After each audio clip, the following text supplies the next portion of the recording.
চলে এসেছি রেস্টুরেন্টে খেতে। এসে দেখি এত বড় টিকটিকি, গিরগিটি ওরে বাবা! এদিকে দেখছি পায়রাও। তো সবকিছু মিলিয়ে কিন্তু ওরে বাবা! আমি কিন্তু সত্যি ভয় পেয়ে গেছিলাম। তারপর না, এগুলো কিন্তু ভয় পাওয়ারও কিছু নেই। এটা কিন্তু শোপিসের জন্য রেখেছে। সত্যি একটা ইউনিক ব্যাপার। নতুন একটা ইউনিক। তো এটা কিন্তু কোথায় এসেছি তো পুরো ভিডিওটা দেখতে থাকবে। স্কিপ কেউ করবে না। তো চলো আর করব না বকবক। লেটস গো ঝটপট। তো এটা কিন্তু তেজপাতা গঙ্গারামপুর নতুন একটা রেস্টুরেন্ট। ফুল ফ্যামিলি কিন্তু চলে এসেছি। কালীপুজো মানে কিন্তু গঙ্গারামপুর। আর গঙ্গারামপুর আসলে কিন্তু তেজপাতাতে বিরিয়ানি তো অবশ্যই একবার কিন্তু তোমরা ট্রাই করতেই পারো। তো এদিকে কিন্তু দেখো রেস্টুরেন্টটা অসাধারণ। উপরে এটা কিন্তু উপরের ব্যবস্থা।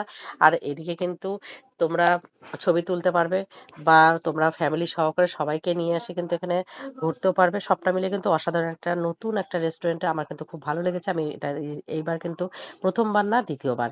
তো এদিকে কিন্তু এসে কিন্তু দেখো নিচটা কিন্তু এটা তোমাদের নিচটা আমি দেখাচ্ছি। নিচটাও কিন্তু খুব সুন্দর বসার ব্যবস্থা আছে।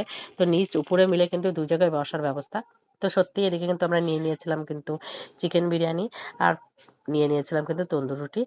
তার সঙ্গে ছিল চিলি পনির। তো এদিকে কিন্তু আমাদের খাওয়া-দাওয়া স্টার্ট হয়ে গেছে।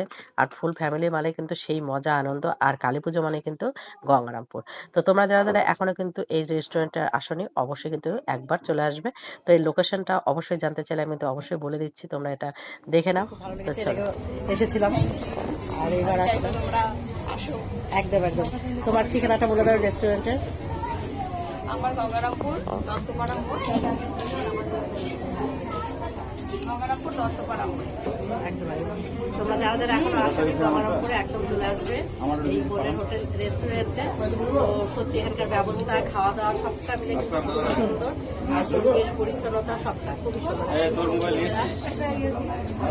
তোমরা যারা যারা এখনো আসনি তাড়াতাড়ি ঝটপট করে চলে এসো। আর এটা কিন্তু একদম গঙ্গারামপুর বাস স্ট্যান্ডের নিয়ার একদম কাছেই এই সেই রেস্টুরেন্ট